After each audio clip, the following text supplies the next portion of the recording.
그동안 스테이블 코인 시장은 USDT와 USDC가 독점을 하고 있었죠. 근데 이번에 이 판도를 한 번에 뒤집을 수 있을 만한 내용이 나왔습니다. 리플 투자자 입장에서 당연히 XRP가 가장 중요하겠지만 리플이 만든 스테이블 코인 RLUSD도 생각보다 중요합니다. RLUSD의 수요가 많아지면 XRP가 중간에서 수수료로 쓰이고 그 수수료는 소각되기 때문에 XRP의 희소성이 올라간다는 건 이제 다들 잘 알고 계실 거예요. 그래서 XRP 하나만 놓고 볼 문제가 아니라 지금은 리플이 만들어 나가고 있는 모든 사업들을 잘 체킹해봐야 합니다. 아마 개인이 혼자서 이런 이슈들을 해석하고 판단하는 건 쉽지 않으실 거예요. 그래서 제가 소통방과 네이버 카페에 내용들을 정리해서 올려드리고 있습니다. 리플 차트 분석부터 비트코인 전체 시황까지 매일매일 올려드리고 있죠. 가입하시고 간단한 등업 절차만 진행하시면 모든 내용 무료로 보실 수 있어요. 도움이 필요하신 분들은 아래 댓글에 있는 링크 참고하시고요. 자, 이번 영상에서는 앞에서 이야기했듯이 USDT와 USDC가 독점하고 있는 스테이블 코인 시장을 어떻게 뒤집을 수 있는지, 그리고 대체 무슨 내용이길래 USDT와 USDC를 밀어내고 판을 뒤집을 수 있다 하는지 하나씩 파헤쳐 보도록 하겠습니다. 본격적으로 시작에 앞서 구독, 좋아요 한 번씩 눌러주시고요. 알림 설정까지 해두시면 제가 올려드리는 영상에 대한 소식을 보다 빠르게 받아보실 수 있습니다. DBS와 프랭클린 템플턴 그리고 리플이 함께 새로운 금융 구조를 만들었습니다. 이번 협력의 핵심은 기존 금융 상품과 블록체인 자산을 직접 연결했다는 점입니다. 먼저 프랭클린 템플턴은 미국 달러 기반 머니마켓 펀드를 토큰화한 SG 벤지라는 상품을 내놨어요. 이건 원래 기관 투자자들이 단기 유동성을 관리할 때 많이 활용하는 펀드인데 이번에는 블록체인에서 토큰 형태로 발행했습니다. 여기에 리플 스테이블 코인 RLUSD가 붙어요. RLUSD는 XRP 레저 기반으로 만들어졌고 기관 투자자가 안정적인 달러 자산에 접근할 수 있도록 설계된 코인이죠. 그리고 DBS는 단순히 거래소 역할만 하는 게 아닙니다. 자체 디지털 거래소를 통해 공인 투자자와 기관 투자자가 규제된 환경에서 거래할 수 있도록 지원합니다. 또한 DBS가 담보관리와 청산 역할까지 맡으면서 안정성도 보장해요. 이 구조를 통해 기관 투자자는 RLUSD와 SG 벤지를 마치 환전하듯 교환할 수 있습니다. 예를 들어 변동성이 큰 시장 상황에서 RLUSD를 SG 벤지로 바꿔두면 안정적인 수익과 유동성을 동시에 확보할 수 있고 필요하면 다시 RLUSD로 되돌려 빠르게 결제 자산으로 활용할 수 있습니다. 즉 이번 협력은 프랭클린 템플턴이 상품을 제공하고 리플이 유동성을 공급하며 DBS가 인프라와 규제 환경을 책임지는 구조인 거예요.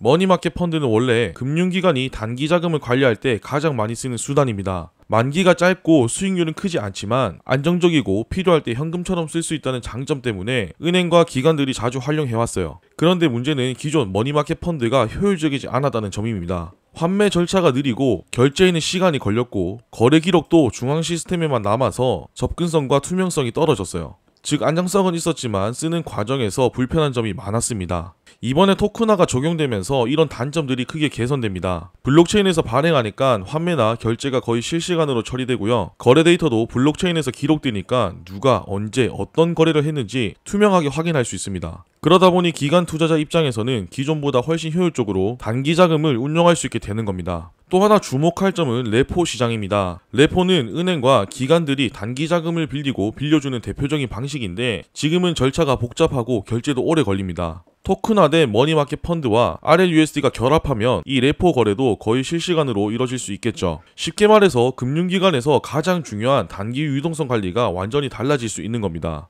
따라서 이번 협력은 기관들의 금융 효율성을 크게 높이는 계기가 될 수 있습니다. 단기 자금 관리나 거래 속도 그리고 투명성과 황금성까지 동시에 잡을 수 있기 때문에 기관 입장에서는 기존보다 훨씬 매력적인 환경이 만들어지는 거예요. 리플이 이번 협력에서 얻는 의미는 굉장히 큽니다. 이번 구조의 핵심 자산 중 하나가 바로 리플이 발행한 스테이블 코인 RLUSD이기 때문인데 지금까지 시장에서 메인 스테이블 코인은 USDT와 USDC였죠. 이 둘은 주로 거래소 중심의 유동성을 제공하는 역할에 집중하고 있습니다. 하지만 RLUSD는 방향이 조금 다르죠. 처음부터 기관 투자자와 글로벌 은행들을 겨냥해서 만들어진 자산이에요. 그렇기 때문에 이번 협력으로 RLUSD는 기관에서 신뢰할 수 있는 자산으로 자리 잡을 수 있을 거예요. 그리고 이 모든 게 XRP 레저에서 돌아간다는 점도 중요합니다. DBS 같은 아시아 최대 은행과 프랭클린 템플턴 같은 글로벌 운용사가 XRP 레저 기반 자산을 실제로 다룬다는 건 리플 입장에서는 강력한 신뢰도를 확보하는 계기가 됩니다. 이제는 자본시장 쪽에서도 본격적으로 입지를 다질 수 있을 것 같아요. 지금 리플은 송금, 커스터디, 스테이블 코인, 자본시장 인프라 순서로 서비스 영역을 넓혀가고 있죠. 이번 협력은 그 연장선에 있는 움직임으로 리플이 점점 더 기관형 블록체인 기업으로 자리를 잡아가고 있다는 걸 보여주고 있습니다. 결론적으로 RLUSD는 리플의 새로운 성장 동력이 될 가능성이 큽니다. 결제 네트워크뿐만 아니라 금융기관이 실제로 사용하는 투자나 유동성 관리 도구로 쓰이게 되면 XRP 레저 전체 생태계에도 장기적으로 큰 호재가 될 수 있습니다.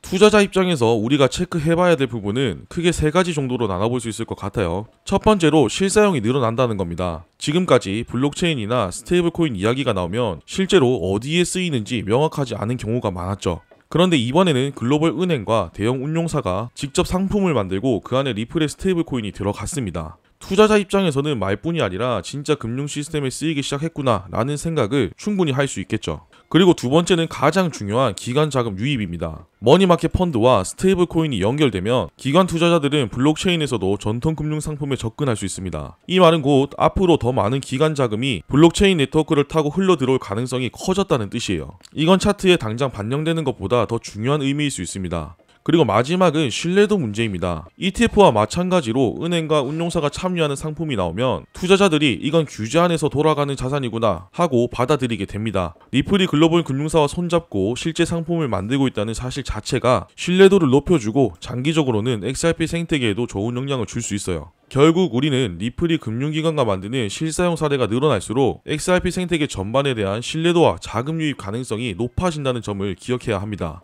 이번 협력은 단순한 제휴가 아니라 금융시장이 블록체인을 어떻게 받아들이고 있는지를 보여주는 사례입니다. DBS 같은 은행, 프랭클린 템플턴 같은 글로벌 운용사, 그리고 리플이 함께 움직였다는 사실 자체가 상징성이 커요. 그리고 또 하나 주목해야 할 점은 스테이블코인 경쟁 구도입니다. 앞에서도 이야기를 했지만 지금 스테이블코인 시장의 주도권은 USDT와 USDC가 잡고 있어요. 하지만 이번에 기관형 상품과 직접 연결되면서 RLUSD가 새로운 위치를 확보했습니다. 즉 거래소 유동성 중심이 아니라 금융기관이 실제로 활용하는 구조에서 자리를 잡은 거예요. 장기적으로 봤을 때 이런 구조가 확산되면 개인 투자자도 간접적인 수혜를 볼 수 있습니다. 기관들이 블록체인 네트워크를 적극적으로 쓰게 되면 유동성이 커지고 규제된 상품이 늘어나면서 시장 안정성도 높아질 수 있기 때문입니다. 결국 이번 협력은 리플에게 2가지 기회를 만들어줍니다. 하나는 RLUSD를 기관형 스테이블 코인으로 각인시키는 것과 다른 하나는 XRP 레저를 글로벌 금융 인프라의 일부로 자리 잡게 만드는 거예요. 여기서 관건은 리플이 이번 모델을 다른 금융사와 다른 시장으로 얼마나 빨리 확산시킬 수 있냐입니다. 이게 성공하면 아마 스테이블코인 시장의 판도가 순식간에 달라질 거예요. 지금 금리 인하 발표가 나오면서 시장 분위기가 많이 좋아졌습니다. 근데 소통방에서도 말씀드렸다시피 이번 상승장 분위기는 마지막이지 않을까 생각을 하고요. 비트코인보다는 메이저 알트코인들이 더 크게 치고 올라갈 거예요. 이 부분은 이미 도미넌스를 통해서 우리가 확인을 했죠. 그 중에 주목해야 하는 건 당연히 리플이고 추가적으로 몇 가지 더 있긴 한데 그 부분은 네이버 카페나 소통방의 내용을 정리해서 올려드리도록 하겠습니다. 아직 입장하지 못하신 분들은 아래 댓글에 입장 가능한 링크 올려둘 테니까 참고하시고요. 지금 나온 구조가 당장 모든 걸 바꾸진 않을 겁니다. 하지만 몇 년 전만 해도 비트코인 ETF가 가능하다고 믿는 사람이 많지 않았던 것처럼 오늘의 이 작은 움직임이 시간이 지나면 리플의 위치를 완전히 다르게 만들 수 있을 거예요. 그때까지 다들 힘내시고요. 이번 영상이 도움이 되셨다면 구독, 좋아요, 알림 설정 꼭 한 번씩 눌러주시고 저는 또 알찬 내용 준비해서 돌아오도록 하겠습니다. 감사합니다.